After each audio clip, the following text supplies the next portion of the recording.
gaskiya abin yana bani haushi idan na waye gari na ga matasa wanda su ake tunanin cewa su ne za su gina gobe ko kuma ce su ne ma ƙasa su ne komai gobe amma sai ka waye gari ka gansu sun tsinduma cikin shaye-shaye ba fa irin ma shaye-shaye dan karamin shaye-shaye ba a'a shaye-shaye irin na takaici shaye-shaye irin fiye da na kake tunani kaga rayuwar ta lalace ta rubuce abin takaici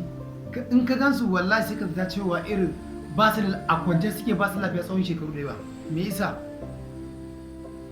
to duk da misali ba ka ce ga abin da ke sa matasa suke fara shaye ba duk da wasu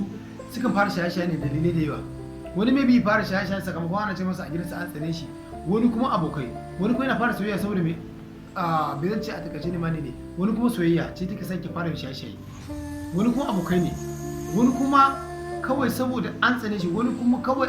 maybe na tunanin yana neman abin da zai cire musu wata damuwa ne maybe ko da mawace a gidansu ake damunsu a gidansu da wata damuwa